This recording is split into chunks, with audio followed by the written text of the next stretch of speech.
अस्सलामु अलैकुम वरहमतुल्लाहि वबरकातुहु। इन्नल हम्दुलिल्लाह नहमदुहु व नस्तईनुहु व नस्तगफिरुहु व नऊज़ु बिल्लाहि मिन शुरूरि अनफुसिना व मिन सय्यिआति अमालिना मन यहदिहिल्लाहु फला मुदिल्ल लहु व मन युद्लिल फला हादिय लहु व अशहदु अन ला इलाहा इल्लल्लाहु वहदहु ला शरीका लहु व अशहदु अन्ना मुहम्मदन अब्दुहु व रसूलुहु सल्लल्लाहु तआला अलैहि व अला आलिहि व सहबिहि व सल्लम तस्लीमन कसीरा। अम्मा बाद फ़अऊज़ु बिल्लाहि मिनश शैतानिर रजीम। वकज़ालिक जअलनाकुम उम्मतन वसता लितकूनु शुहदाअ अलन्नास व यकूनर रसूलु अलैकुम शहीदा। रब्बि इश्रह ली सदरी व यस्सिर ली अमरी वहलुल उक़दतम मिन लिसानी यफ़क़हू क़ौली। সম্মানিত দিনী ভাতৃমণ্ডলী, যে যেখানে আছেন, আল্লাহ রাব্বুল আলামিনের যাবতীয় প্রশংসা শুকরিয়ার পরে শেষ নবী প্রিয় নবী মুহাম্মদুর রাসূলুল্লাহ সাল্লাল্লাহু আলাইহি সাল্লামের উপর সালাতু সালাম পেশ করেছি।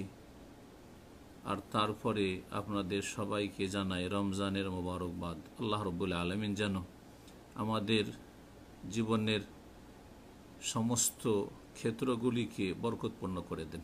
আমাদের দিন দুনিয়া প্রত্যেকটি বিষয়কে আল্লাহ রাব্বুল আলামিন যেন আমাদের বরকতময় করে দেন।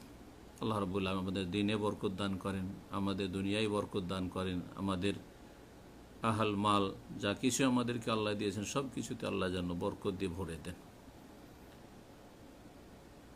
আজকে অত্যন্ত আমি আনন্দিত যে বাংলাদেশ সিলেটের প্রসিদ্ধ মসজিদ সালাফি মসজিদ মসজিদুত তাকওয়ার লাইভে কিছু আলোচনা করার সুযোগ পেয়েছি।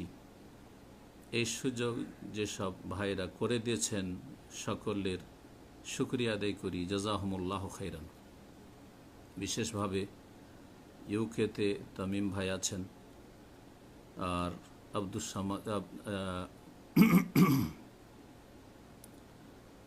আমাদের আব্দুস সবুর চৌধুরী ভাই, যিনি ভারতে চিকিৎসার জন্য গিয়ে আছেন। আল্লাহ রাব্বুল আলামিন যেন তার চিকিৎসাকে সহজ করে দেন এবং তাকে তার পরিবারকে যেন আল্লাহ রাব্বুল আলামিন সুস্থ রাখেন এবং সহি সালামত নিজের বাড়ি পর্যন্ত ফিরিয়ে নিয়ে আসেন। তার সাথে সাথে আমি সেখানকার ভাইদের নাম ধরে না চিনলেও এই মসজিদকে আমি প্রথম অবস্থা থেকেই খুব কাছে থেকে জানি এবং চিনি এবং অন্তর থেকে ভালোবাসি এই মসজিদকে।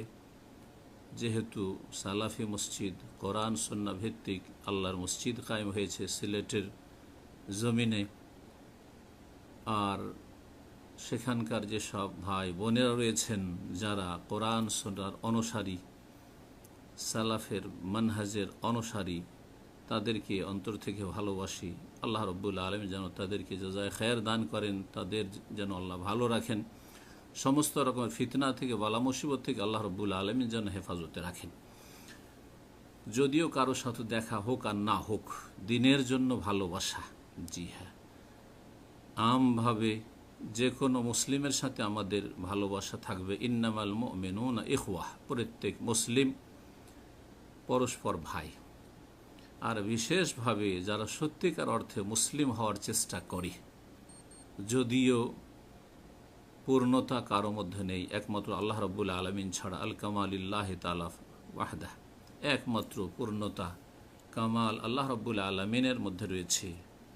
তারপরেও যেসব মুসলিম ভাই বোনরা সারা বিশ্বে আপন আপন জায়গায় থেকে কোরআন এবং সুন্নাহ ভিত্তিক ইসলাম শেখার এবং আমল করার আর সেই নির্ভেজাল ইসলামের দিকে দাওয়াত দেওয়ার সর্বাত্মক প্রচেষ্টা চালাচ্ছেন, দাওয়াতের কাজে নিয়োজিত আছেন, আল্লাহ রাব্বুল আলামিনের জন্য তাদেরকে ভালোবাসি। আল্লাহ যেন তাদেরকে ভালো রাখেন।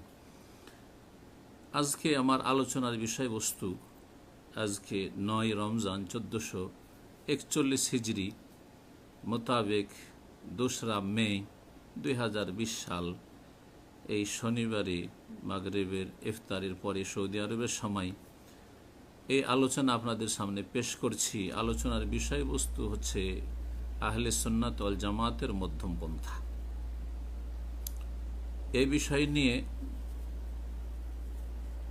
আলোচনা আইম্মায়ে কেরামদের, ওলামায়ে কেরামদের অনেক রয়েছে। তার মধ্য থেকে আমি বর্তমান যে মুসলিম ভাইদের অবস্থা, আহলে সুন্নাত ওয়াল জামাতের অবস্থা এবং আহলে সুন্নাত ওয়াল জামাতের যারা পরিপন্থী মানহাজের তাদের যে অবস্থা, এই প্রেক্ষাপট নিয়ে কিছু দিক নির্দেশনা দেওয়ার চেষ্টা করব। আল্লাহ রাব্বুল আলামিন যেন আমাকে হক কথা বলার তৌফিক দান করেন এবং হক কথা জানার এবং মানার তৌফিক দান করেন। আল্লাহ রাব্বুল আলামিন সবসময় যেন ভুল থেকে মুক্ত হওয়ার আর ভুল হয়ে গেলে সংশোধন করার তৌফিক দান করেন। প্রথম কোরআনে কারীম থেকে এ মধ্যম পন্থা সম্পর্কে আলোচনা করব। আর তার আগেই বলছি যে ইসলামই হচ্ছে মধ্যম পন্থা। মধ্যম পন্থা এমন ভিন্ন কিছু নয়, বরং ইসলামকে যদি তার আসল উৎস থেকে আল কোরআনুল কারীম এবং রাসূলুল্লাহ সাল্লাল্লাহু আলাইহি সাল্লামের সুন্নাহ থেকে বোঝার চেষ্টা করেন, মানহাজে সালাফের অনুসারী হয়ে সাহাবায়ে কেরাম, তাবেঈন, তাবা তাবেঈন রাহমাতুল্লাহি আলাইহিম ওয়া রিদওয়ানুল্লাহি তাআলা আলাইহিম আজমাইন, তাদের যে দৃষ্টিভঙ্গি কোরআন এবং হাদিস বুঝার ক্ষেত্রে, তারা যেইভাবে কোরআন এবং হাদিসকে বুঝার চেষ্টা করেছেন এবং সরাসরি রাসূলুল্লাহ সাল্লাল্লাহু আলাইহি সাল্লাম থেকে সাহাবায়ে কেরামগণ শিখেছেন, সাহাবায়ে কেরাম থেকে তাবেঈনগণ, তাবেঈনদের থেকে তাবা তাবেঈনগণ, এইভাবে আইম্মায়ে আরবা এবং মুহাদ্দিসিনে কেরাম যেভাবে ইসলামটাকে শিখেছেন নির্ভেজাল ইসলাম, সেই ইসলামই হচ্ছে মধ্যম পন্থা। জি, এই ইসলাম বহিরাগত বিভিন্ন মতবাদ আর বিভিন্ন চিন্তা চেতনার দ্বারা প্রভাবিত হওয়ার পূর্বে যে আসল অবস্থায় ছিল এবং আসল অবস্থায় যেসব ভাই বোনদের কাছে আছে, সেটি হচ্ছে মধ্যম পন্থা। এই মধ্যম পন্থার জীবনের প্রতিটি ক্ষেত্রে বাস্তবায়ন করতে হবে। অর্থাৎ দ্বীন ইসলামকে জীবনের প্রতিটি ক্ষেত্রে আমরা যদি সহি মানহাজ মোতাবেক কোরআন সুন্নাহর আলোকে বাস্তবায়নের জন্য সচেষ্ট হই, তো এটি হচ্ছে মধ্যম পন্থা। আর যারা এইভাবে বাস্তবায়নের চেষ্টা করে, এইভাবে দাওয়াত দেওয়ার চেষ্টা করে, তাদের মানহাজ হচ্ছে এবং তাদের মতাদর্শ হচ্ছে মধ্যম পন্থা। জি, এবং তারা হচ্ছে মধ্যমপন্থী। কোরআনে কারীম নিয়ে প্রথম আলোচনা করব, আর তারপর রাসূলুল্লাহ সাল্লাল্লাহু আলাইহি সাল্লামের সুন্নাহ নিয়ে, আর তারপরে তখন আমি বেশ কিছু দিক নিয়ে আলোচনা করব এই অল্প সময়ের ভিতরে। আল্লাহ রাব্বুল আলামিন সূরা বাকারা আয়াত নম্বর 143-এ ওয়াসাতা শব্দটি উল্লেখ করেছেন। ওয়াকাযালিকা জাআলনাকুম উম্মাতান ওয়াসাতা, এইভাবে আমি তোমাদেরকে উম্মাতে ওয়াসাত বানিয়েছি। এই ওয়াসাত মানে কি, যেটি প্রসিদ্ধ অর্থ মুফাসসিরিনগণের, সেটি হচ্ছে ওয়াসাত মানে হচ্ছে খেয়ার, ওয়াসাত মানে হচ্ছে শ্রেষ্ঠ উম্মত বানিয়েছি। এই তাফসিরের দলিল প্রমাণ হচ্ছে অন্য আয়াত, কুনতুম খায়রা উম্মাহ, তোমরা সবচাইতে শ্রেষ্ঠ উম্মাহ। তো ওয়াসাতান মানে খেয়ারান, জি আদলান, তোমাদেরকে আমি সবচাইতে উৎকৃষ্ট উত্তম উম্মত জাতি বানিয়েছি। এই শেষ উম্মতকে উম্মতে মুসলিমা বা উম্মতে মুহাম্মাদিয়া আলা সাহিবিহা আফদালুস সালাতি ওয়া তাম্মিত তাসলিম। আর ওয়াসাত মানে যেহেতু মধ্যম পন্থা, সুতরাং এই দ্বিতীয় অর্থ এখানে রাখা যেতে পারে, যারাই শ্রেষ্ঠ তারাই মধ্যমপন্থী অবশ্যই হবে, কারণ মধ্যম পন্থা ছাড়া কখনো শ্রেষ্ঠত্ব লাভ করা যায় না। সুতরাং দ্বিতীয় অর্থটিও এখানে আমি পেশ করছি, এইভাবেই তোমাদেরকে আমি মধ্যমপন্থী উম্মত বানিয়েছি। লিতাকুনু শুহাদা আলান নাস, তোমরা সমস্ত মানুষের জন্য তাদের উপর সাক্ষী হবে। ইয়াকুন আর রাসূল আলাইকুম শাহিদা, এবং রাসূলুল্লাহ সাল্লাল্লাহু আলাইহি সাল্লাম তোমাদের উপর সাক্ষী হবেন বিচার দিবসে। তাহলে আমাদেরকে আল্লাহ রাব্বুল আলামিন উম্মতে ওয়াসাত, মধ্যমপন্থী উম্মত, শ্রেষ্ঠ উম্মত বলে আখ্যায়িত করেছেন। সূরা নিসার আয়াত নম্বর 71 এবং সূরা মায়েদার আয়াত নম্বর 77 আল্লাহ রাব্বুল আলামিন বাড়াবাড়ি থেকে নিষেধ করেছেন। মধ্যম পন্থা যখন আমরা আলোচনা করছি, তখনই ধরে নিতে হবে যে এই মধ্যম পন্থার বিপরীত একদিকে বাড়াবাড়ি আছে বা থাকবে, আর আরেক দিকে ছাড়াছাড়ি থাকবে, ঘাটতি থাকবে, ত্রুটি থাকবে, কমতি থাকবে। জি, যখন কোনো কিছুতে বাড়াবাড়ি আছে, তার মানে তাতে ঘাটতি হইতে পারে। তাহলে আমরা স্পষ্ট বুঝতে পারলাম যে পন্থা হচ্ছে তিনটি। একটি পন্থায় বাড়াবাড়ি রয়েছে, চরম পন্থা। আর একটি পন্থা হচ্ছে নরম পন্থা, ঢিলে পন্থা। আর মাঝখানে হচ্ছে মধ্যম পন্থা, যাতে বাড়াবাড়িও থাকবে না, চরম পন্থাও থাকবে না, উগ্রতাও থাকবে না, আর তাতে এমন নম্রতা থাকবে না যার স্বীকৃতি কোরআন সুন্নায় দেওয়া হয়নি। এমন ছাড় থাকবে না যেই ছাড় কোরআন সুন্নাতে দলিলে ওহীতে দেওয়া হয়নি। আল্লাহ রাব্বুল আলামিন এই আয়াতগুলিতে ইরশাদ করেছেন। প্রথম সূরা নিসার আয়াতে রয়েছে, ইয়া আহলাল কিতাবি লা তাগলু ফি দীনিকুম, হে আহলে কিতাব, তোমরা তোমাদের ধর্মের ক্ষেত্রে বাড়াবাড়ি করিও না। মানুষ ধর্মের ক্ষেত্রে বেশি বাড়াবাড়ি করে, পার্থিব ক্ষেত্রেও চলাফেরার ক্ষেত্রে জুলম, অত্যাচার, অবিচার, বাড়াবাড়ি মানুষ করে, কিন্তু বিশেষ করে ধর্মের ক্ষেত্রে বাড়াবাড়ি হচ্ছে খুব মারাত্মক বাড়াবাড়ি। যে বাড়াবাড়ির কারণে ধর্মান্ধতা আসে, আর ধর্ম পালন করেও জাহান্নামে তাদের জন্য কঠোর শাস্তি রয়েছে।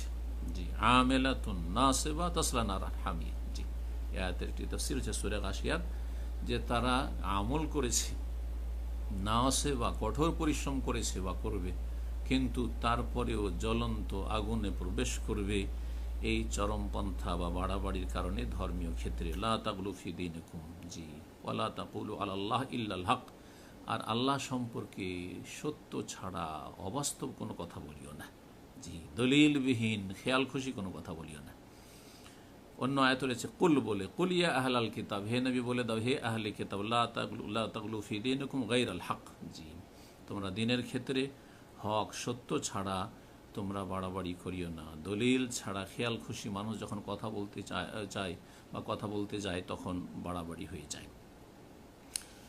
এই মধ্যম পন্থা হচ্ছে অত্যন্ত সহজ। জি, সুতরাং দ্বীন ইসলাম সহজ।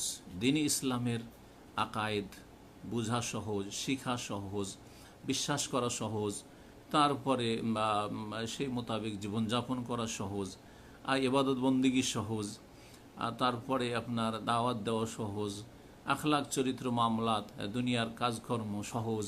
জি, রাসূলুল্লাহ সাল্লাল্লাহু আলাইহি ওয়াসাল্লাম থেকে আবু রাদিয়াল্লাহু তাআলা আনহুর এমন হাদিস রয়েছে, ইন্নাদ দীনা ইউসরুন, নিশ্চয় দিন হচ্ছে অত্যন্ত সহজ। যখন দিন সহজ, এই সহজ দিনকে যেইভাবে ওহীতে এসেছে সেটাকে কঠিন করে দিও না। ওয়ালা ইউশাদ্দাদ দীনা আহাদুন ইল্লা গালাবাহ, তবে এই সহজ দিনে কেউ যদি কঠোরতা অবলম্বন করে, কেউ যদি চরমপন্থা অবলম্বন করতে চায়, কেউ যদি বাড়াবাড়ি করে, তাহলে সেই ব্যক্তি হার মানবে, সে ক্ষতিগ্রস্ত হবে। দিনের কোনো ক্ষতি হবে না, দিনের রবের কোনো ক্ষতি হবে না।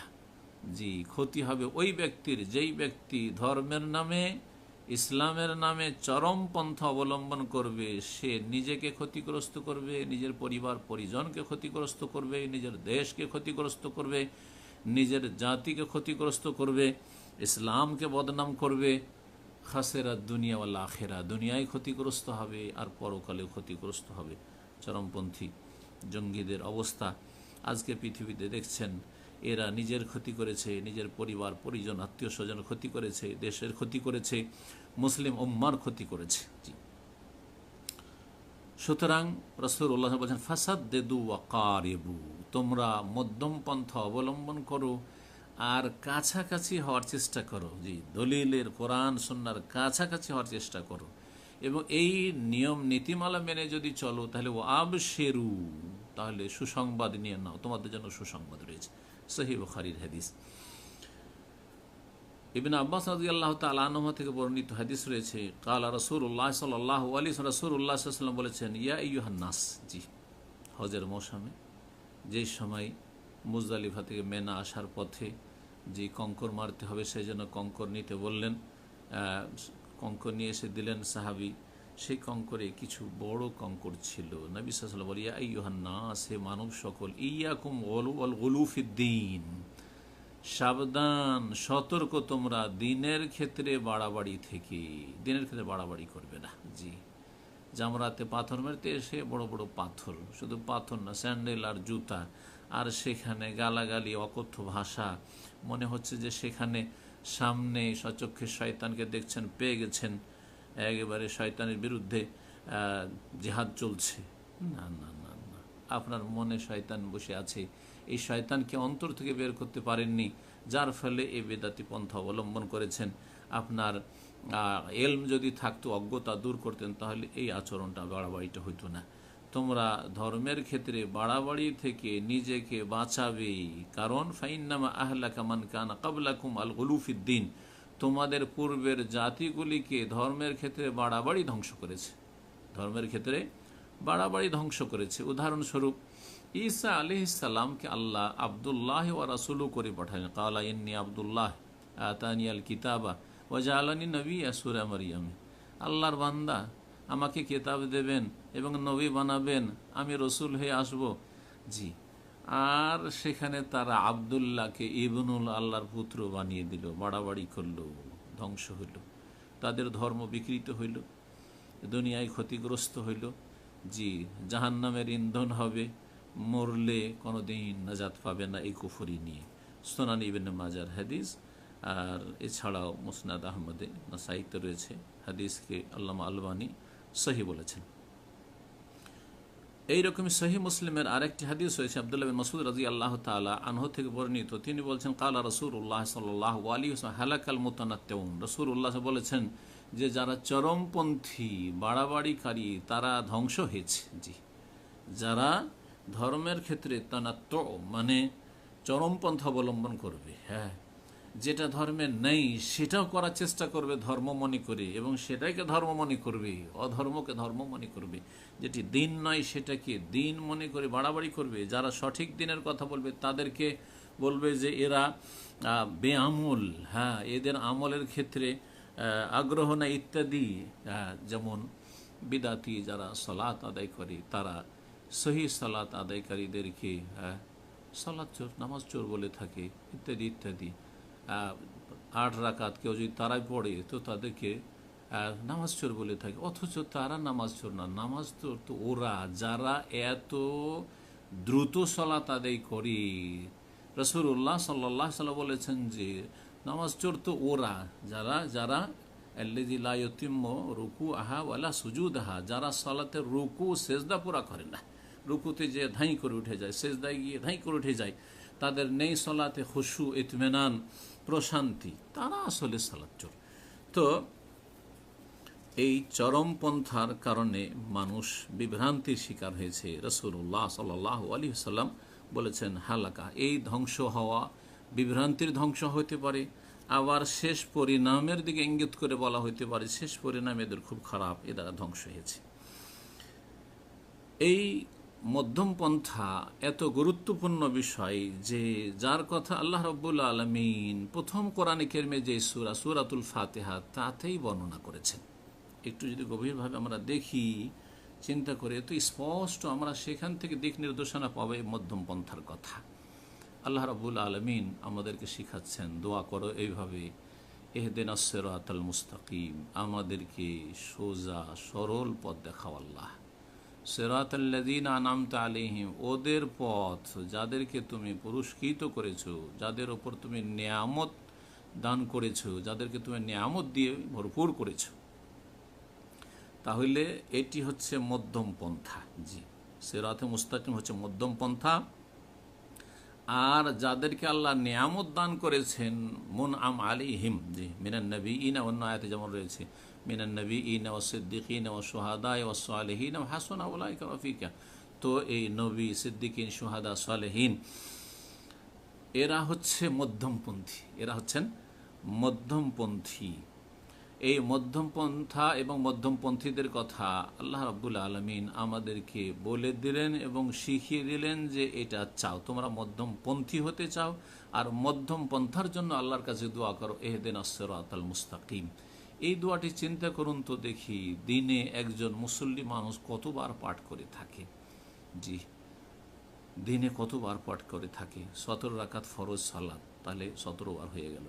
12 রাকাত আপনার সুন্নত সালাতে 17 আর 12 আপনার 29 হয়ে গেল।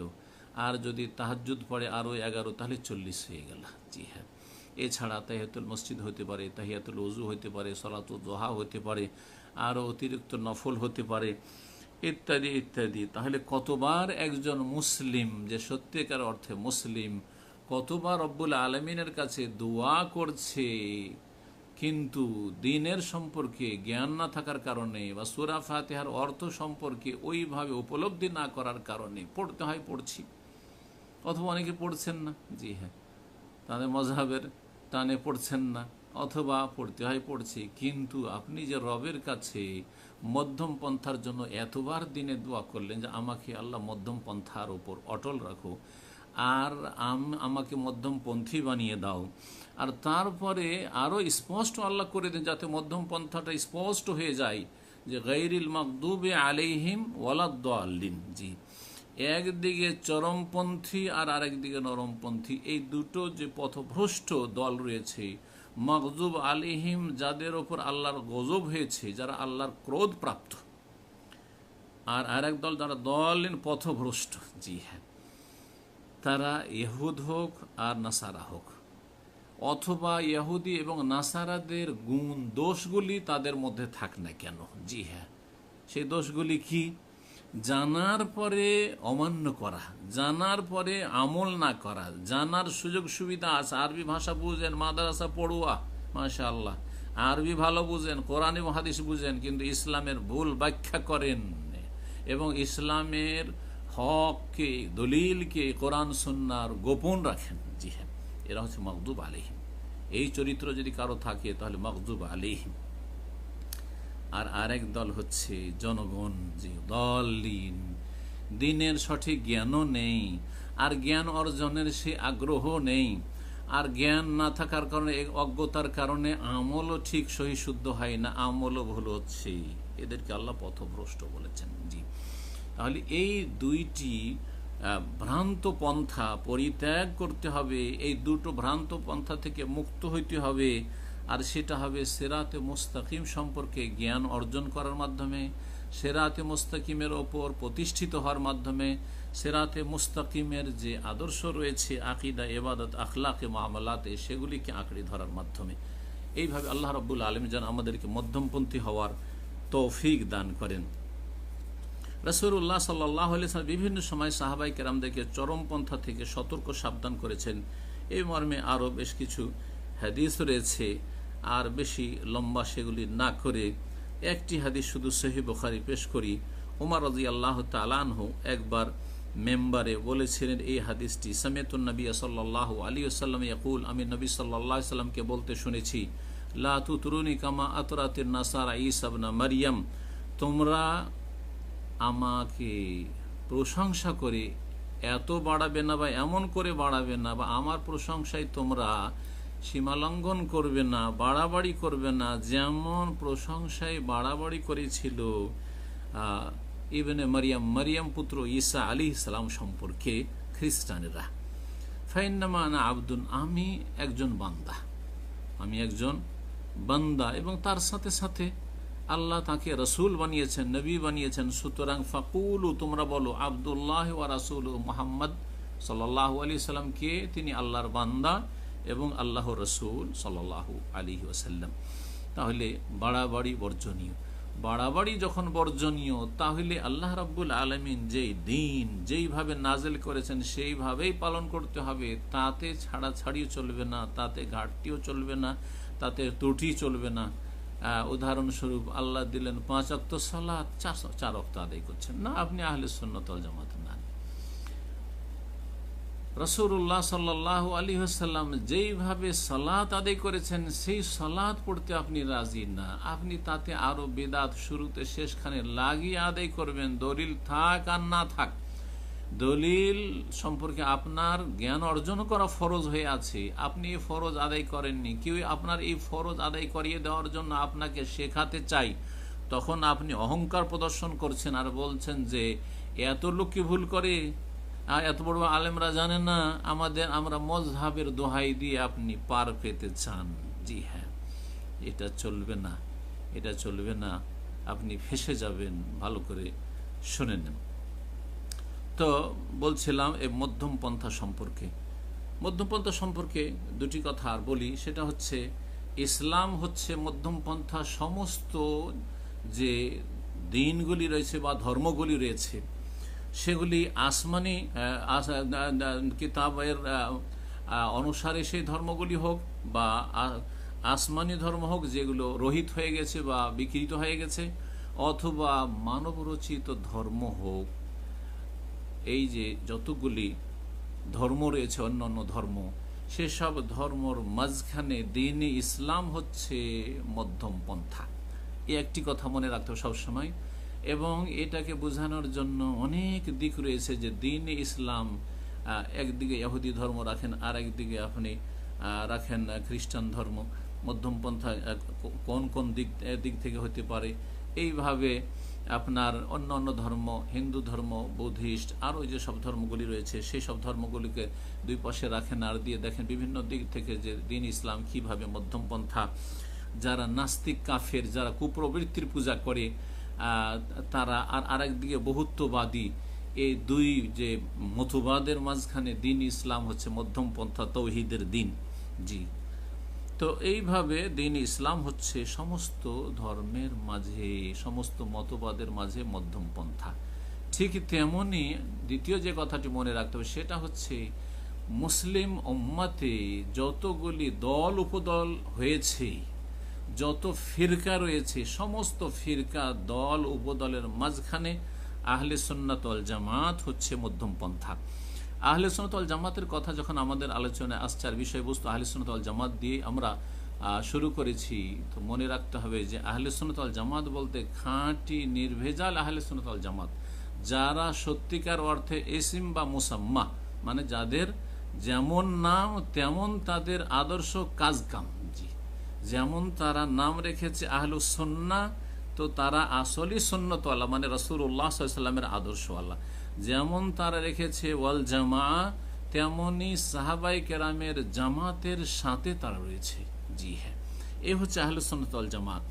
তারা জামাত থেকে বিচ্ছিন্ন হয়নি। যেই জামাতকে রাসূলুল্লাহ সাল্লাল্লাহু আলাইহি ওয়াসাল্লাম রেখে গেছেন, সেই জামাত থেকে ছুটকে চলে যায়নি, ডানে বামে সরে যায়নি। এইরকম আহলে সুন্নাত। আর কথিত যে আহলে সুন্নাত ভারত উপমহাদেশে রয়েছে, বেরেলভি, রিজভি, তারা নিজেদেরকে আহলে সুন্নাত বলে, অথবা আশআরি মাতুরিদি আকিদায় বিশ্বাসী, আকিদার ক্ষেত্রে ইমাম আবু হানিফা রাহিমাহুল্লাহর আকিদা নিতে চাই না, আশআরি আর মাতুরিদি, আর তারপর নিজেদেরকে আহলে সুন্নাত বলে, তারা সত্যিকারী আহলে সুন্নাত নয়। জি হ্যাঁ, সুতরাং তো এই বিষয়গুলি আমাদেরকে বুঝতে হবে যে কে সত্যিকার আহলে সুন্নাত। জি, এই আহলে সুন্নাত ওয়াল জামাতের অপর নাম আহলুল হাদিসও বলতে পারেন। কোরআন এবং হাদিসওয়ালা যারা কোরআন এবং হাদিসকে নিঃশর্তে প্রাধান্য দিয়ে থাকে, মেনে থাকে, কিন্তু স্বাধীনভাবে নয়, সেটা মেনে থাকে সাহাবাই কেরামদের দৃষ্টিভঙ্গি নিয়ে। সালাফে সালেহরা যেইভাবে বুঝাচ্ছেন, চার ইমাম যেভাবে বুঝাচ্ছেন সেইভাবে বোঝার চেষ্টা করে। এক ইমামের কথা সবগুলি ঠিক এটা মনে করেন না। জি, অথবা তাদেরকে আপনি সালাফি বলেন, তাদেরকে মুহাম্মদি বলেন, আর তাদেরকে কিছুই বলিয়েন না, আপনি যাই বলেন না কেন, তাদের আদর্শ এই হইতে হবে, তাহলে সত্যিকার আহলে সুন্নাত ওয়াল জামাত হবে। যদি সত্যিকার আহলে সুন্নাত ওয়াল জামাত হয়, তো যতগুলি ফিরকা রয়েছে সমস্ত ফিরকার মাঝখানে আহলে সুন্নাত হচ্ছে মধ্যম পন্থা।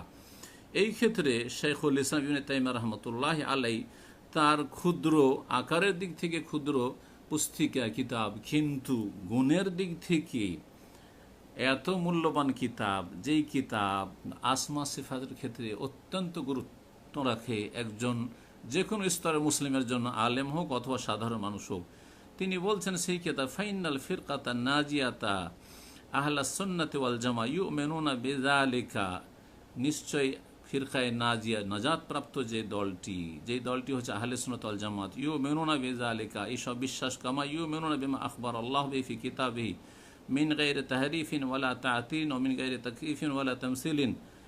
এইসব কথা বলার পরে আসমা সিফাতের ক্ষেত্রে, যে আল্লাহর আসমা সিফাতগুলি যেভাবে আল্লাহ বলেছেন তার কিতাবে, যেভাবে রাসূলুল্লাহ সাল্লাল্লাহু আলাইহি ওয়াসাল্লাম বলেছেন, সেগুলিকে বিশ্বাস করে, তাতে কোনো রকমের তারা বিকৃতি ঘটায় না, অপব্যাখ্যা করেন না, সেগুলিকে নিষ্ক্রিয় করে না, সেগুলির ধরন নির্ণয় করে না, সেগুলি কোনো কিছুর সাথে তুলনা করে না। তারপরে বলছেন যে কথাটি আসলে আমাদের বিষয়ের সাথে সম্পর্কিত, বালহুম ওয়াসাতুন ফি ফিরাকিল উম্মাহ কামা আন্নাল উম্মাতা হিয়াল ওয়াসাতু ফিল উমাম। বরং এই আহলে সুন্নাত ওয়াল জামাত যে ফিরকা নাজিয়া, মুক্তিপ্রাপ্ত দল, এই দলটি উম্মতের মাঝখানে, অর্থাৎ উম্মতের যতগুলি ফিরাকিল উম্মাহ, উম্মতের যতগুলি ফিরকা দল উপদল রয়েছে, সমস্ত দল উপদলের মাঝখানে হচ্ছে ওয়াসাতুন মধ্যমপন্থী দল, মধ্যমপন্থী জামাত, যেই জামাতকে রাসূলুল্লাহ সাল্লাল্লাহু আলাইহি ওয়াসাল্লাম বলেছেন তায়েফা মানসুর, সাহায্যপ্রাপ্ত দল। ওই রকমই ঠিক ওই রকমই আহলে সুন্নাত ওয়াল জামাতের এই দলটি, জামাতটি উম্মতের ফিরকা, যতগুলি ফিরকা রয়েছে তার মাঝে মধ্যমপন্থী। যেমন এই উম্মতে মুসলিমা বা মুসলিম উম্মা, সমস্ত উম্মাত যতগুলি জাতি রয়েছে সমস্ত জাতির মধ্যে মধ্যমপন্থী। আবার এই কথাটি অন্যভাবে বলি, ইসলাম বা মুসলিমরা সমস্ত জাতির মাঝখানে মধ্যমপন্থী।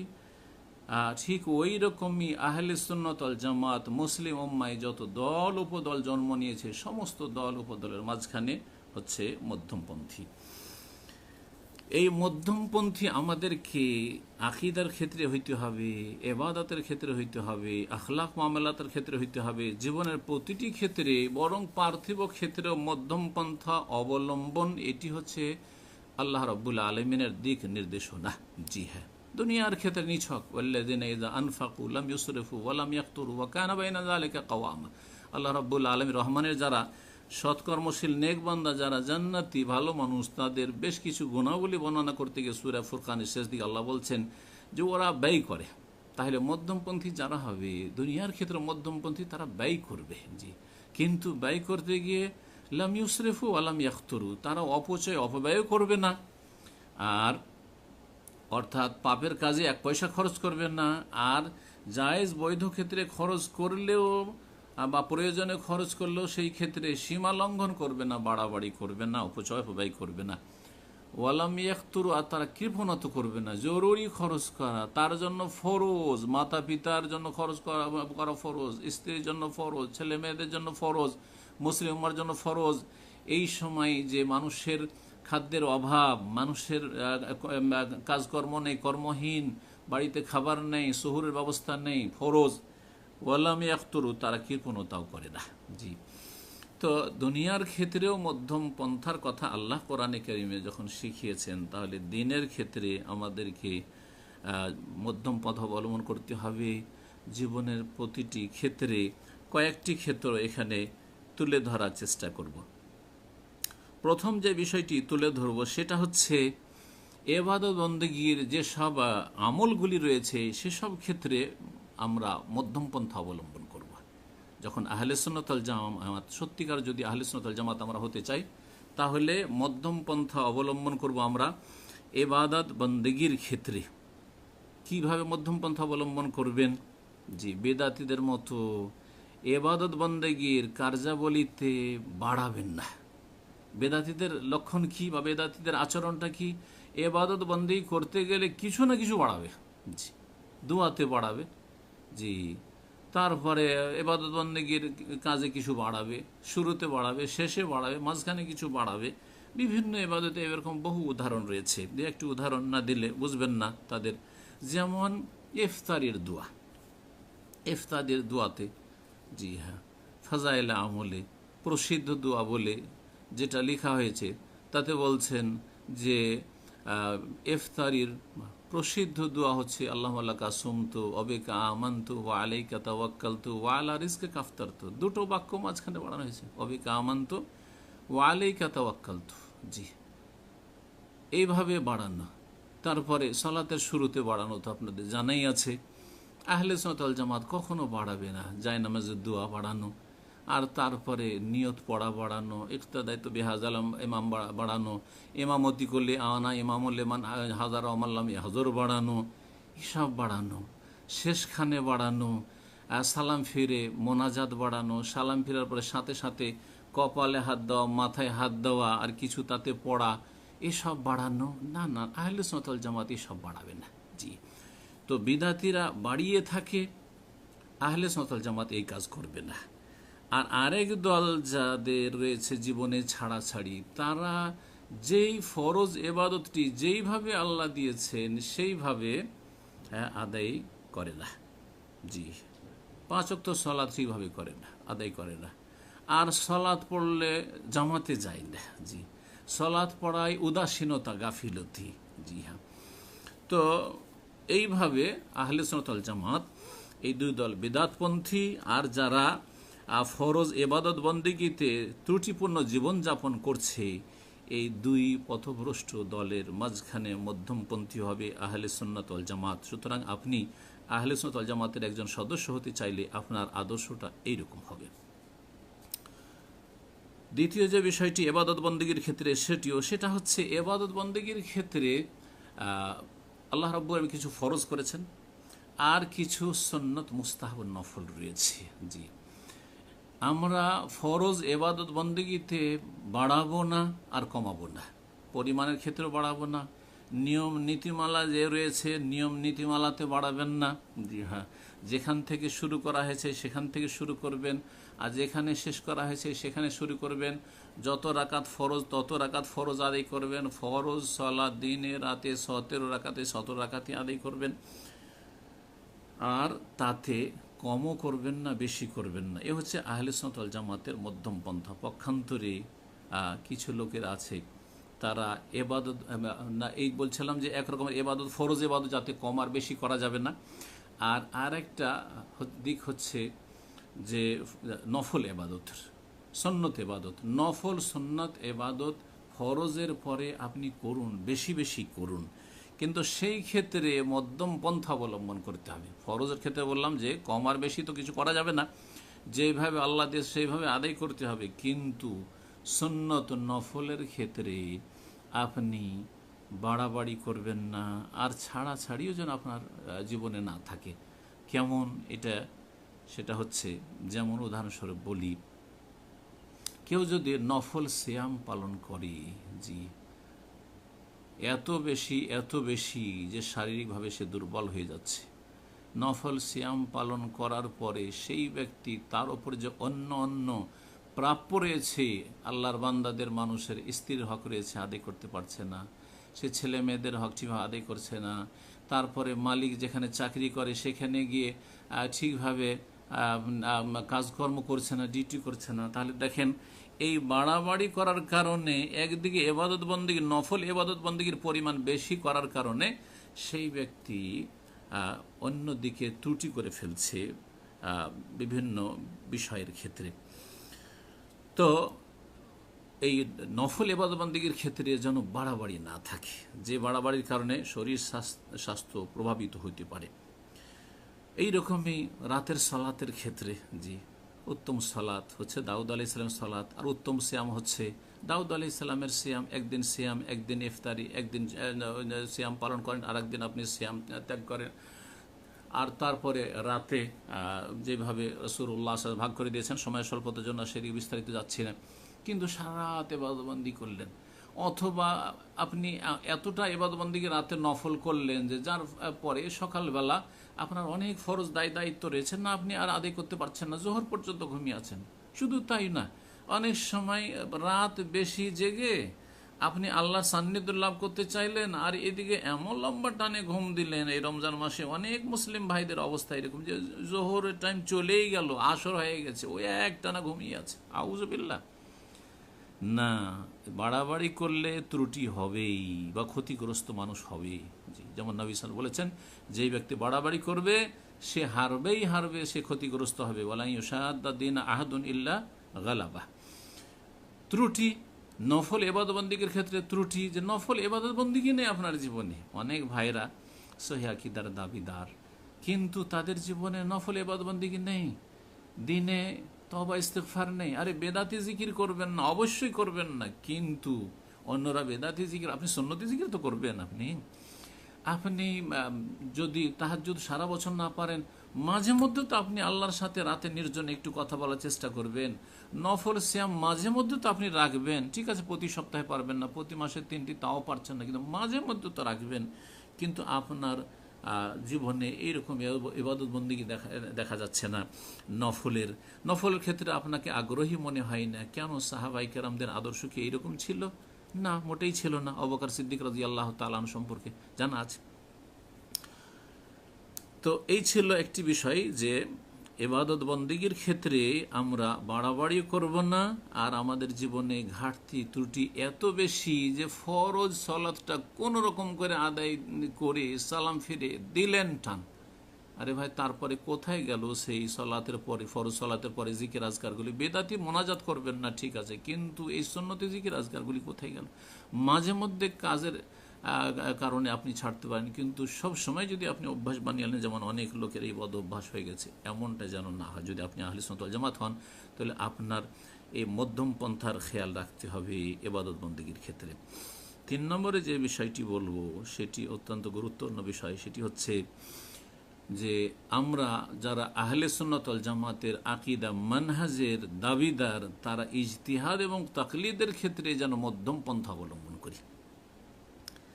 একটি হচ্ছে ইজতিহাদ, আর একটি হচ্ছে তাকলিদ।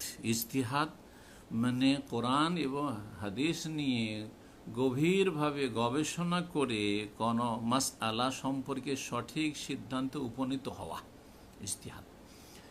এই যোগ্যতা সামান্য কিছু লোকের আল্লাহ রাব্বুল আলামিন দিয়েছেন যুগে যুগে, জি হ্যাঁ। আর আমরা কিছু লেখাপড়া করে মদিনা থেকে পড়াশোনা করেছি, অথবা মাশাআল্লাহ অনেক আমাদের অনুসারী আছে, অনেক লোক আমাদের আলোচনা শোনে, আর তাতে আমি প্রতারিত হয়ে যাব, ধোঁকা খেয়ে যাব এবং মনে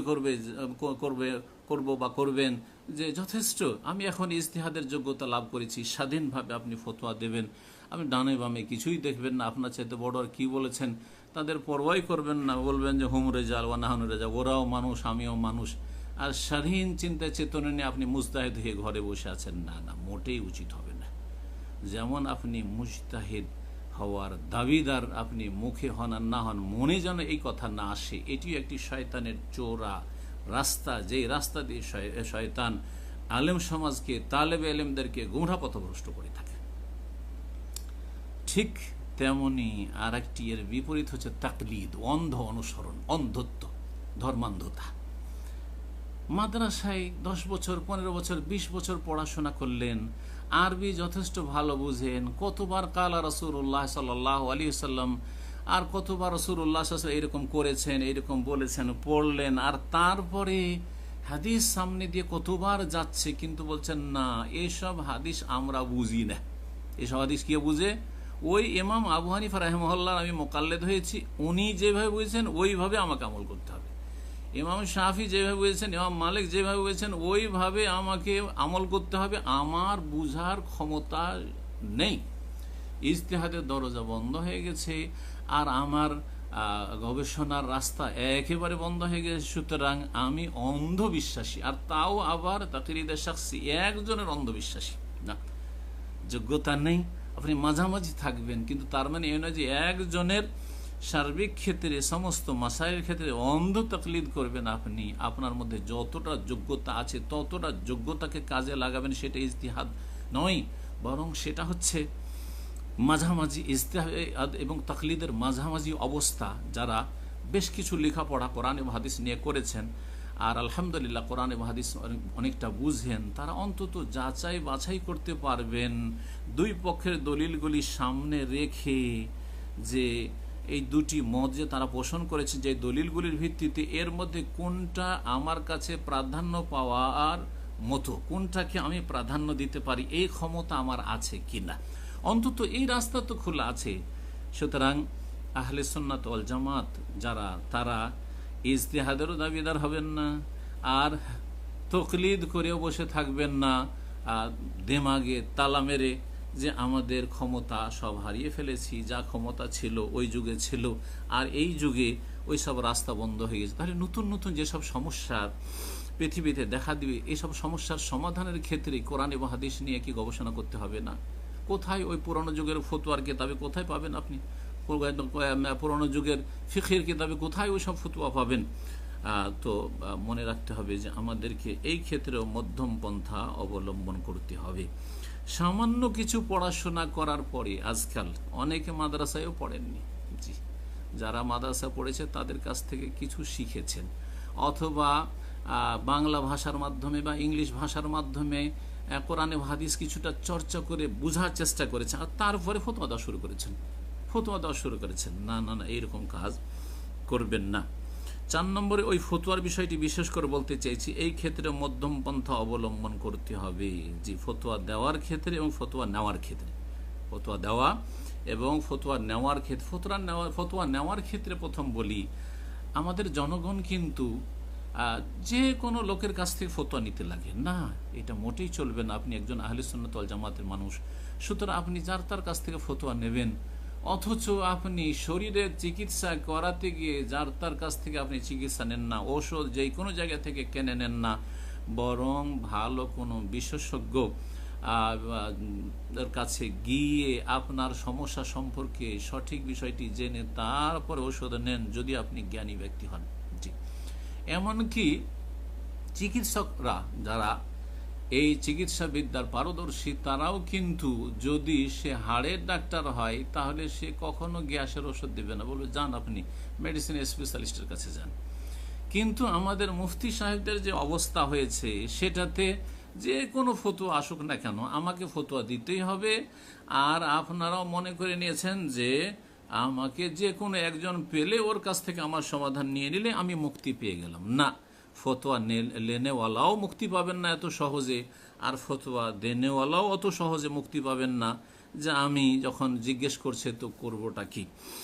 এই বিষয়টি সোশ্যাল মিডিয়ার যুগে অত্যন্ত গুরুত্ব রাখে। ফতোয়া নেওয়ার ক্ষেত্রে মধ্যম পন্থা অবলম্বন, কার কাছ থেকে অন্তত যোগ্যতা তার আছে কি না।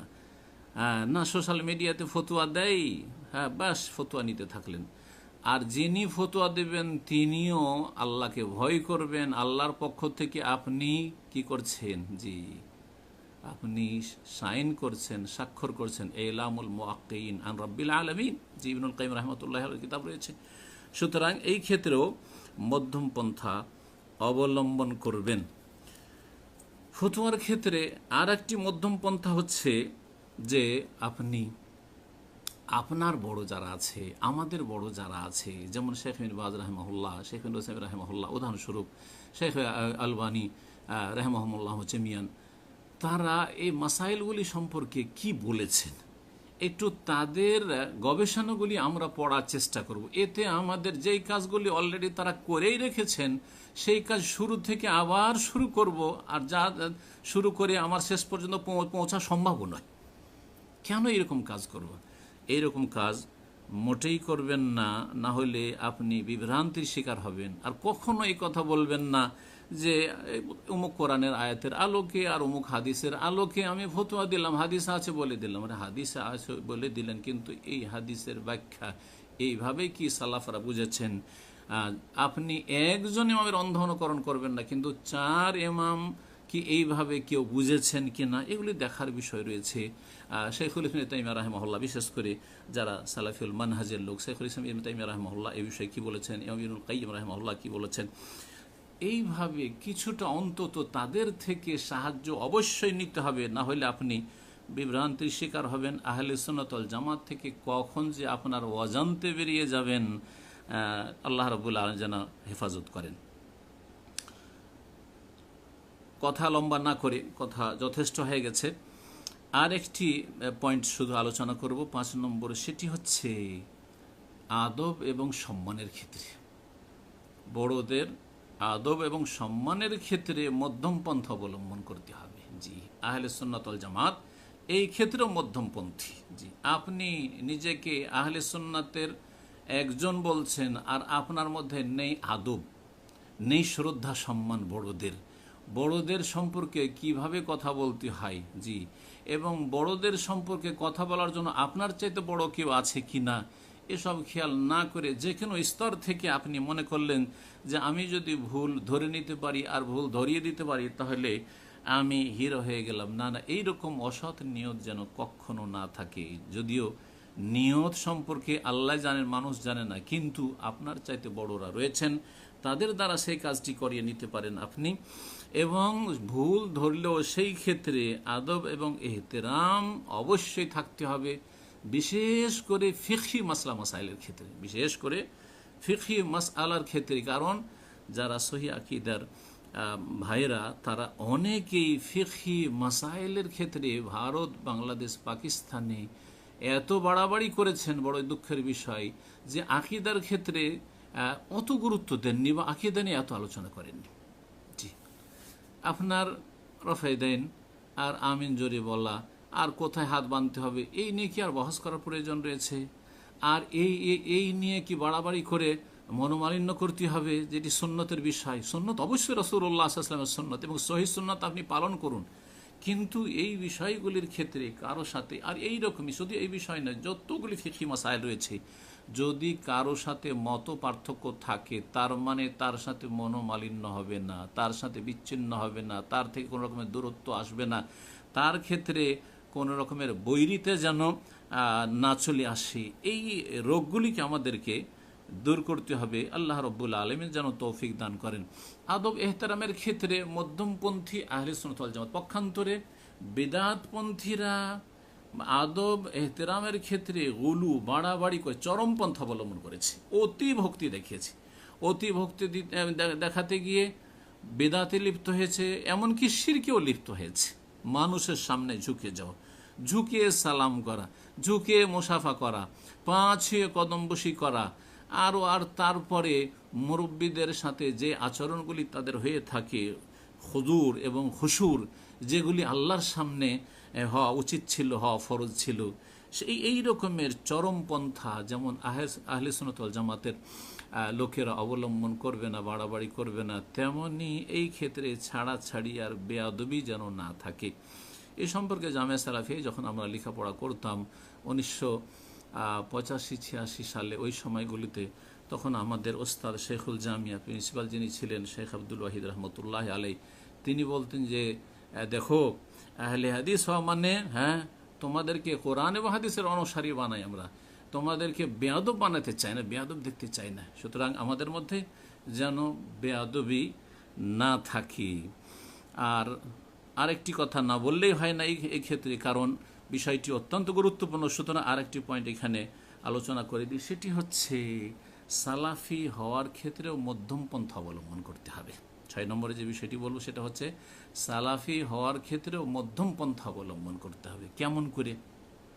কিছু লোকেরা রয়েছে যারা সালাফি নয়, মূলত ইখওয়ানি, মওদুদি মতবাদে বিশ্বাসী, আর না হলে তবলিগি মতবাদে বিশ্বাসী।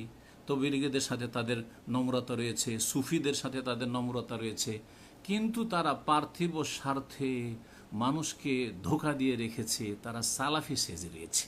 জি, এটা সালাফিয়াত নয়। জি, এটা সালাফিয়াত নয় যে আপনি আহলে সুন্নাত ওয়াল জামাতের অন্তর্ভুক্ত, আর আপনার ভক্তি ভালোবাসা থাকবে, আপনার নম্রতা থাকবে রাফেজিদের সম্পর্কে, অথবা ওদের সাথে যাদের নম্রতা রয়েছে, যারা সবসময় গুণগান গায় রাফেজি শিয়াদের, তাদের সাথে আপনার ভালোবাসা থাকবে, এবং তাদের ক্ষেত্রে আপনি একটি ভুল ধরতে রাজি না, একটি তাদের সংশোধনে প্রস্তুত না।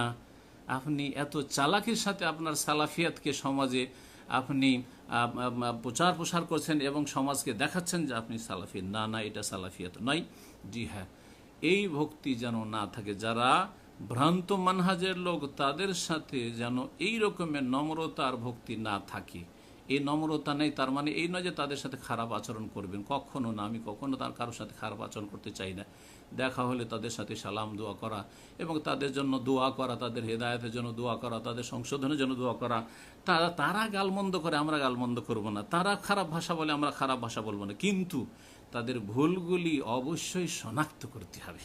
তাদের ভুলের ক্ষেত্রে এড়িয়ে গেলে হবে না, তাদের ভুলের ক্ষেত্রে চোখ বন্ধ করে অন্ধ সেজে গেলে হবে না। জি হ্যাঁ, পক্ষান্তরে এত বিদ্বেষ সালাফি মানহাজের এবং সঠিক যে আহলে সুন্নাত ওয়াল জামাত এই সম্পর্কে বিদ্বেষ ভরা আছে অন্তরে।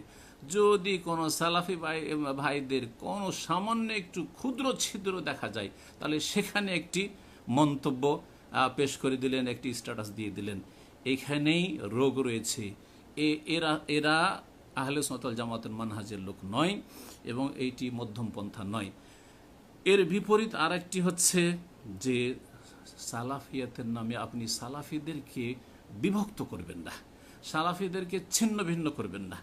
সালাফির নাম দিয়েছেন এবং সালাফি চেনার জন্য আপনার কাছে এমন এমন শর্ত রয়েছে যে সালাফি, যদি আপনি সালাফি বলে পরিচিত হন, তাহলে অমুক শাইখের সাথে পরিচয় থাকতো, অমুক শাইখের সাথে পরিচয় থাকতো, অমুক শাইখের দার্সে হাজির হয়েছে কিনা, অমুক দার্স থেকে অমুক শাইখ থেকে ইস্তেফাদা করেছে কিনা, ইত্যাদি ইত্যাদি। না না না, এত সংকীর্ণতা সালাফি মানহাজে নেই, এত সংকীর্ণতা আহলে সুন্নাত ওয়াল জামাতের মানহাজে নেই। সুতরাং সেটা থেকেও সতর্ক থাকবেন এবং নিজেদের ভাইদেরকে সহি আকিদা মানহাজের যারা খাস আপনার লোক, তাদেরকে বিভক্ত আপনি করবেন না। এই রকমই আচরণের ক্ষেত্রে এমন আচরণ, যে আচরণে না এর মধ্যে বিদাত রয়েছে, তাকে সালাম দেব না, তার সাথে কথাই বলবো না, তাকে পরিত্যাগ করতে হবে। আরে ভাই, আপনি সেই যুগে বসবাস করছেন না, সেই যুগে আপনি আসেননি যেই যুগে আহলে সুন্নাত ওয়াল জামাত শক্তিশালী ছিল।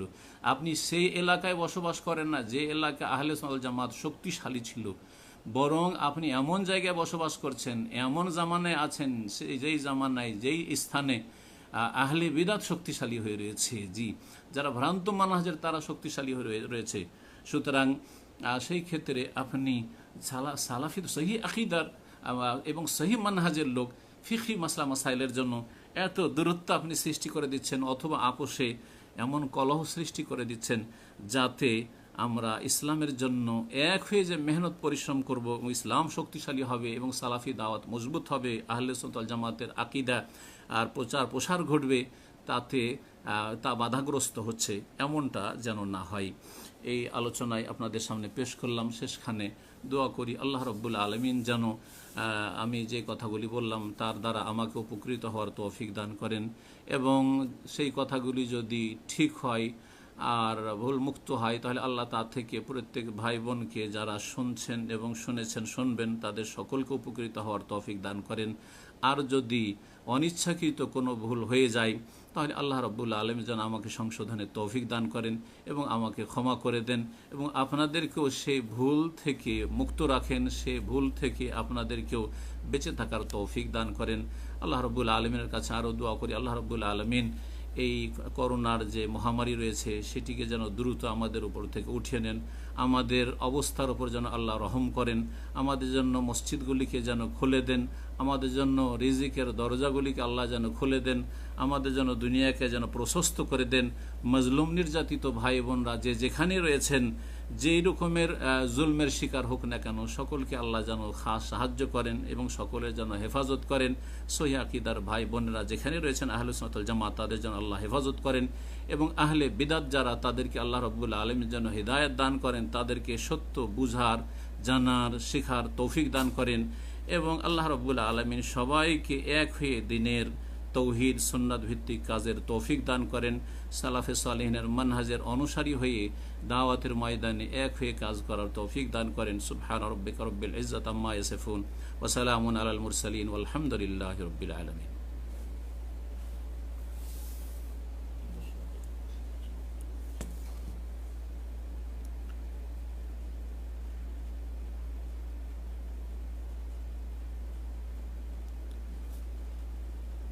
বিসমিল্লাহির রহমানির রহিম, আলহামদুলিল্লাহ ওয়াসসালাতু ওয়াসসালামু আলা রাসূলিল্লাহ। এক ভাই জিজ্ঞেস করেছেন, আসসালামু আলাইকুম শেখ, আমার প্রশ্ন হচ্ছে বাবা সুদের ওপর টাকা নিয়ে ঘর করেছে, সেই ঘরে ইবাদত করলে কবুল হবে কিনা? জি, বাবা সুদের ওপর টাকা নিয়ে ঘর করেছে, যদি আপনার ব্যক্তি ইনকাম না থাকে তাহলে তো আপনি নাবালক, বিশেষ করে নাবালক যদি হন, এখনো স্বাবলম্বী হননি, তাহলে বাবার ওপর খরচ খরচা ফরজ হয়ে রয়েছে। সুতরাং ঘর করা শুধু নয়, ঘর করা অথবা আপনাকে যদি খরচ খরচা দেয় লেখাপড়ার অথবা খাওয়া দাওয়ার, সব আপনার জন্য, আপনার আম্মার জন্য, যারা নাবালক রয়েছে তাদের জন্য জায়েজ। আর হারাম পয়সা দিয়ে যদি আপনার কোনো ঘর তৈরি হয় অথবা কোনো জায়গা কেনা হয়, সেখানে সালাত হবে ইনশাআল্লাহ। জি, জাযাকুমুল্লাহ খাইর। এক ভাই বলছেন, আসসালামু আলাইকুম প্রিয় শেখ, 4 রাকাত ফরজ সালাতে দ্বিতীয় বৈঠকে তাশাহুদের পর ভুলক্রমে দরুদ শরীফ বা দুআ মাসুরা যদি পড়ি, অনুরূপভাবে তৃতীয় রাকাতে সূরা ফাতিহার পর যদি কেরাত পাঠ করি, তাহলে সহজ সিজদা ওয়াজিব হবে? জি না, সহজ সিজদা করতে হবে না, বরং প্রথম তাশাহুদের পরে যদি কেউ আল্লাহুম্মা সাল্লি আলা মুহাম্মদ দরুদ ইব্রাহিমে পড়েন নাই, কোনো অসুবিধা নেই। বেশ কিছু রিওয়ায়াত রয়েছে যেদিকে ইঙ্গিত করেছেন সেইখানে বাদ রহমতুল্লাহ আলাইহি, কোনো অসুবিধা নাই ইনশাআল্লাহ। এই ক্ষেত্রে সহসেজদা করা লাগবে না ইনশাআল্লাহ।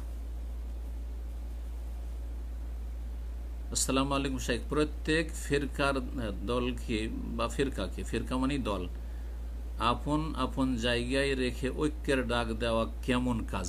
ঐক্যের ডাকটা কি উদ্দেশ্যে? যদি বলা হয় যে কুফরি শক্তির বিরুদ্ধে, কুফরি শক্তি বলতে আবার মুসলিম শাসকদের উপর ফতোয়াবাজি নয়, এক শ্রেণীর লোকদের মতো কুফরি শক্তি, বিজাতি শক্তি মুসলিমদের ক্ষেত্রে যে সব ষড়যন্ত্র বা চক্রান্ত করছে, সেই ক্ষেত্রে সারা মুসলিম বিশ্বের ঐক্য এটা অবশ্যই বাঞ্ছনীয়, এটা হইতেই হবে। জি, সমস্ত দল যে যেখানে আছে কুফরি শক্তির বিরুদ্ধে এক হওয়ার চেষ্টা করব, একই প্ল্যাটফর্মে আমরা আসার চেষ্টা করব বা থাকবো আমরা। পক্ষান্তরে এই যে ঐক্যের ডাক, সেটা আসলে সরকার বিরোধী। সরকার বিরোধী ঐক্যের ডাক যে দেশের মধ্যে দেওয়া হচ্ছে, এটা একটি বড় ষড়যন্ত্র, যে ষড়যন্ত্র ইখওয়ানি মানহাজের লোকেরা করে থাকে। সুতরাং এতে থেকে সাবধান। কখনো সরকারের বিরুদ্ধে এই রকমের অবৈধ ঐক্য করে কেউ সফল হয়নি আর হবেন না। এটা সালাফদের মানহাজ নয়, বরং তাদের জন্য নাসিহা করবেন, তাদের কাছে হক কথা পৌঁছাবার চেষ্টা করবেন এবং তাদের জন্য দোয়া করবেন। আল্লাহ রাব্বুল আলামিন যেন জনগণের ইসলাহ করেন এবং জনগণের যারা শাসক তাদের ইসলাহ করেন, এই দোয়া করবেন। আর বাকি কথা হলো যে যদি বলা হয় যে ঐক্যের মানে হচ্ছে যে হক কথা বলবেন না, বিশেষ করে আকিদা বিষয়গুলিতে আপনি ভুল ধরবেন না, অবশ্যই ভুল ধরতে আকিদার ক্ষেত্রে কোনো ছাড় দেওয়া যাবে না। ফিকহি মাসলা মাসাইলের ক্ষেত্রে ইখতিলাফ সাহাবায়ে কেরামদের যুগে ছিল, কিন্তু ইফতিরাক ছিল না, দল পাকাপাকি ছিল না। আবু হানিফা, শাফি, মালিক, আহমদ ইখতিলাফ ছিল, কিন্তু তাদের মাঝে কোনো রকমের দূরত্ব ছিল না, আর মনোমালিন্য ছিল না, কোনো রকমের বৈরিতা ছিল না। ওই রকম সুসম্পর্ক রেখে আমরা ইখতিলাফ যদি করি ফিকহি মাসাইলে কোনো অসুবিধা নেই।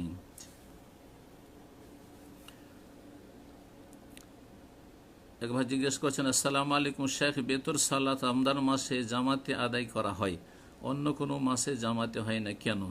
অন্য কোনো মাসে বেতর সালাত জামাতে এই জন্য হয় না যে রাসূলুল্লাহ সাল্লাল্লাহু আলাইহি ওয়াসাল্লাম অন্য মাসে বেতর জামাত করে পড়েননি, সাহাবায়ে কেরামরাও পড়েননি। সুতরাং যেটা নবী সাল্লাল্লাহু আলাইহি ওয়াসাল্লাম করেননি সেটা সুন্নত নয়। পক্ষান্তরে বেতর কিয়ামে রমজানের একটি অংশ, আর রমজান মাসে জামাত করে পড়েছেন রাসূলুল্লাহ সাল্লাল্লাহু আলাইহি ওয়াসাল্লাম 3 দিন, আর সাহাবায়ে কেরামরা ওমর রাদিয়াল্লাহু তাআলার যুগ থেকে জামাত করে পড়েছেন। সুতরাং জামাত করে বেতর রমজান মাসে পড়বেন, অন্য মাসে পড়া সুন্নতের খেলাফ।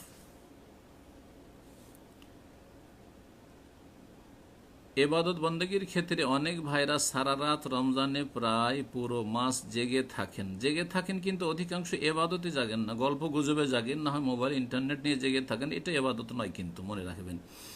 অথচ হাদিসে রাসূলুল্লাহ সাল্লাল্লাহু আলাইহি ওয়াসাল্লাম কদর রাতে তালাশ বা শেষ দশকে জেগে থাকতেন বলে বোঝা যায়। জি হ্যাঁ, জি, নিছক এবাদতে জেগে থাকতে হবে। এবাদত মানে অল্প কিছুক্ষণ আপনি সালাত আদি করলেন, সারা রাত। রমজান মাসে তো সৌদি আরব, আরব দেশগুলিতে সারা রাত জনগণ জাগে, ছোট বাচ্চা থেকে বড় পর্যন্ত সবাই জাগে, কিন্তু এবাদতে কয়টা লোক জাগে? জি, খুব বেশি তো 1 ঘন্টা এবাদত করে, যে 1 ঘন্টা সোয়া ঘন্টা এবাদত করে 2 রাত মিলে, আর বাকি সারা রাত এমনিতে এদিক সেদিক করে, কিছু খাওয়া দাওয়াতে গেল সময়, আর কিছু গেল আপনার অধিকাংশ সময়টা গেল ইন্টারনেট নিয়ে আর মোবাইল নিয়ে। এইটা এবাদত নয়, মোটেই নয়। সুতরাং শেষ দশকে জাগতে হবে, পুরো রাতটা এবাদত বন্দেগীতে। আল্লাহর ওয়াস্তে পরামর্শ দেব যে এই মোবাইল আর ইন্টারনেট এসব বন্ধ করে দিয়ে এবং নিজের থেকে দূরে রেখে দিয়ে কোরআনে কারীম নিয়ে এবং এবাদত বন্দেগীতে, সলাতে, দোয়াতে, জিকির আজকারে রাতটা যাপন করার চেষ্টা করবেন। তাহলে এটা সালাফদের অনুসরণ হবে। আরো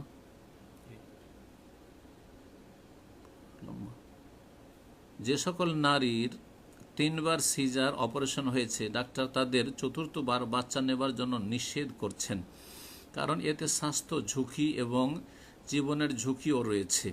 এমন অবস্থায় সেই সব নারীরা অথবা সেই সব দম্পতিরা কি বাংলাদেশে যে সকল স্থায়ী জন্ম নিয়ন্ত্রণ ব্যবস্থা প্রচলিত আছে, সেই সব স্থায়ী জন্ম নিয়ন্ত্রণ ব্যবস্থা গ্রহণ করতে পারবে না? স্থায়ীভাবে জন্ম নিয়ন্ত্রণ ব্যবস্থা গ্রহণ করতে পারবে না।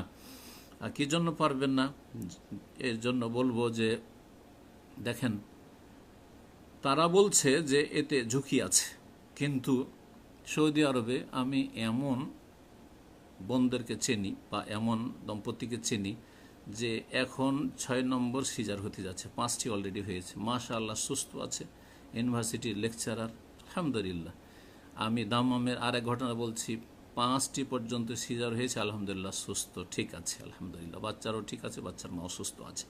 সুতরাং অধিকাংশ চিকিৎসকরা তারা যেহেতু দিন থেকে খানিকটা দূরে, যার ফলে তারা আগে থেকে ভয় দেখিয়ে দেয়। তো এই ক্ষেত্রে এত ভয় করার কিছু নেই। আর তারপরেও অনেক বোনদের আছে যে শরীর স্বাস্থ্য দুর্বল, যদি এমনটা হয় যে ধার্মিক ডাক্তার বলছে যে এর শরীর স্বাস্থ্য অথবা বিভিন্ন রোগে আক্রান্ত, তাহলে সেই ক্ষেত্রে যদি প্রাণনাশের ভয় থাকে, একমাত্র প্রাণনাশের ভয় থাকে, তাহলে স্থায়ী জন্ম নিয়ন্ত্রণ করতে পারবে। আর যদি প্রাণনাশের ভয় না থাকে, তাহলে খামাখাতে এমনিতে ভয় দেখিয়ে দিচ্ছে, আর আপনারা ভয় পেয়ে যাচ্ছেন না, 2টোর বেশি নেওয়া যাবে না, 3টের বেশি নেওয়া যাবে না, যেহেতু সিজার হয়েছে, এইরকমটা চলবে না। হতে পারে যে যেই 2টো বা 3টে হয়েছে, আল্লাহ না করে যদি মারা যায়, তখন কি করবেন? বিয়েও তো করতে দেবেন না। হ্যাঁ, আজকাল তো বিয়েও করতে পারবেন না ভাইয়েরা, তাহলে কি করবেন অবস্থা? এইরকম অনেক জায়গায় কিন্তু ঘটনা ঘটছে। জি,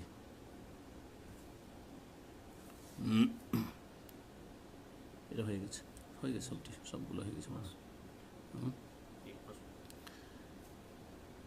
শেষ প্রশ্ন, আমাদের সিলেটে একজন আলেম আছেন যিনি নিজেকে সালাফি আলেম বলে দাবি করেন, ওনার নাম হাম্মাদ বিল্লাহ। নাম বলার কোনো প্রয়োজন নেই। তিনি লোকদের বলতেছেন, আমরা যারা আহলে হাদিস বা তাকওয়া মসজিদের সাথে যোগাযোগ আছে, আমরা সবাই গুমরাহ। জি, বললাম যে সালাফি মানহাজের নামে কিছু লোকেরা বাড়াবাড়ি করছে। তো এই মানহাজের লোকেরা ঠিক এই রকম। জি, আমি সেখানে ইঙ্গিত করেছি যে সালাফি, যারা সালাফি নয় তাদেরকে সালাফি বলে ঢুকাবেন না। যেমন আজকাল ইন্টারনেটে দেখা যায় যে সালাফি আলেমদের লিস্ট বানিয়েছে বাংলাদেশে বেশ কিছু আবেগী ভাইয়েরা, আর তাতে ইখওয়ানি আর তবলিগ ঘাসা জামাতি তাদেরকেও ঢুকিয়ে ফেলেছে, যারা সালাফির নাম বরদাস্ত করতে পারে না, যারা সালাফির নাম শুনলে তাদের চেহারা মলিন হয়ে যায় বা লাল হয়ে যায়, তাদেরকেও সালাফি লিস্টে ঢুকিয়েছে। এরা যেমন ঢিলাপন্থী, এরা সত্যিকার আহলে সুন্নাত ওয়াল জামাতের মানহাজের উপর নয়, ঠিক তেমনি যারা সালাফিদেরকে আবার টুকরো টুকরো করতে চায় এই ছোটোখাটো বিষয় নিয়ে, আর সালাফি চেনার জন্য তাদের কাছে এমন কড়া কড়া শর্ত রয়েছে, এই জন্য তারা তাদের দাওয়াতি কাজে সাকসেস নয়। জি, আল্লাহ রাব্বুল আলামিনের কাছে দোয়া করব, আল্লাহ রাব্বুল আলামিন তাদেরকে যেন দাওয়াতের ক্ষেত্রে হেকমত বুঝার তৌফিক দান করেন, এবং বর্তমান পরিস্থিতি ফিকহুল ওয়াকে সম্পর্কে বুঝারও আল্লাহ তৌফিক দান করেন। এবং আল্লাহ রাব্বুল আলামিনের কাছে আরও দোয়া করব, যদি আমি ভুল পথে থাকি তো আল্লাহ যেন আমাকেও সংশোধনে তৌফিক দান করেন। জাযাকুমুল্লাহু খাইরান। জি।